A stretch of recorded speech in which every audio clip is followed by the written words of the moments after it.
Have you ever been in a group, maybe a work team, a book club, or a support group that just clicked? It was energetic, it was productive, and it might have even changed your life. And let's be honest, you've probably also been in groups that were a total soul-sucking drain.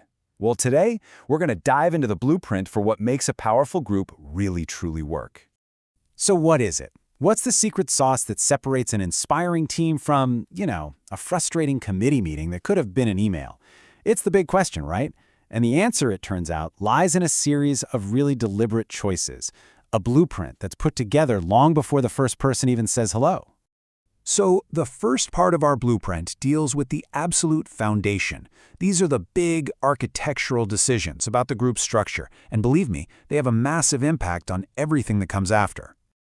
Okay, first big choice. Is the door open or is it closed? In a closed group, once the group starts, that's it. No new members are allowed in.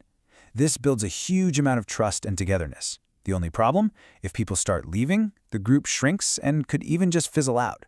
Now, an open group lets new people join anytime, which is great for keeping the numbers stable. But the downside is that every time a new person walks in, they've missed all the history, all the inside jokes, and it can be really tough for them to catch up. So, what about size? How many people should be in the room? Well, for adults, the sweet spot is right around 8 members. It's big enough to get different points of view, but it's small enough so that everybody actually gets a chance to talk. Now, if you've got a long-term group, one that's going to run for 6 months or more, you can sometimes stretch that to 10. But when you're talking about kids, you've got to think smaller, a lot smaller. The ideal number is just 3 to 4 members.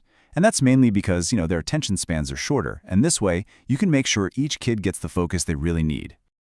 All right, so we've got the foundation set. Now let's talk about the leader, the architect whose style is going to shape the entire experience. And as we're about to see, their style makes all the difference in the world. First up, you've got the autocrat. This is the authoritarian leader, the classic my way or the highway approach. They give the orders and they expect everyone to follow them. A groundbreaking study from way back in 1939 found this was the style that members hated the most. And get this, it resulted in a staggering 30 times more hostility and aggression inside the group. 30 times! Then on the other end of the spectrum, you have the Democrat. This leader isn't a boss, they're a facilitator. They guide the conversation, they empower the group to make decisions together. And this style, it consistently leads to the best behavior and the absolute highest satisfaction among members. It's really the gold standard in most situations. And finally, there's the laissez-faire leader. It's a French term that basically means a hands-off policy. The group is just left to its own devices. You'd think all that freedom would be amazing, but the research actually found it could also lead to chaos and aggression, pretty similar to the autocratic style, which is kind of surprising. And this is the key takeaway, really. This wasn't just somebody's opinion. That study by Lewin, Lippitt, and White was foundational. It was one of the first to prove, scientifically, that the way a group is led has a direct, measurable impact on whether it succeeds or fails. It really matters. So, if one leader is that important, what about having two? This brings us to this whole idea of co-leadership. Let's dig in and ask the question, can two architects build a stronger structure than one? Well, the benefits can be pretty huge. For starters, you've got a second pair of eyes in the room, somebody who can notice dynamics the other leader might miss. It also dramatically cuts down on leader burnout. And, just practically speaking, if one leader gets sick or has to go on vacation, the group can keep going without a hitch. Plus, they can actually model what good communication looks like for the rest of the group. But, and this is a big but, it's not without its dangers. If the co-leaders are secretly competing or working against each other, they can literally tear the group apart. Other huge red flags are if the leaders are in a relationship themselves, or if they're quietly questioning each other's competence. Any of that tension between the leaders will absolutely bleed into the group dynamic. And one of the most critical safety nets a co-leader provides is helping manage something called countertransference. Now, that's a fancy term, but all it means is when a leader's own unresolved personal issues, their stuff, gets triggered and starts to negatively mess with the group. If one leader is going through that, the co-leader can step in and handle things, making sure the group stays on track and stays safe. Okay, so we've got the structure, we've got the leadership style. Now it's time to look at the invisible forces that are at play inside the room, the group dynamic itself. So, should a group be made up of people who are all pretty much alike or a mix of different kinds of people? A homogeneous group, where everyone is very similar, tends to gel a lot faster. But a heterogeneous group with all sorts of diverse members is more like a mini version of the real world. And that can actually lead to bigger personal growth because people learn so much from their differences. You know, a really skilled leader is always paying attention to two things at once, the product and the process. The product, or the content, is what people are talking about, but the process is how they're talking about it. It's the body language, the tone, the interactions between people. A leader who's focused on process might say something like, "Hey, I notice you kind of wince every time Jane raises her voice." See? They're focused on the dynamic, not just the words being said.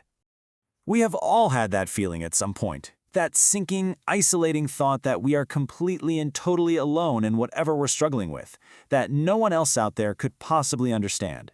And this is where groups have a kind of superpower. They create something called universality. Sometimes it's called mutuality. It's that profound, incredible moment of relief when you realize you are not the only one. Just knowing you're not alone is honestly one of the most powerful healing forces in any group setting. But look, a powerful group isn't just one that's effective, it has to be safe. And that safety is built on a non-negotiable ethical framework.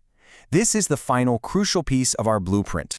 It all starts with something called informed consent. Before a person even decides to join, an ethical leader has to clearly explain the group's purpose, any potential risks involved, and their own qualifications.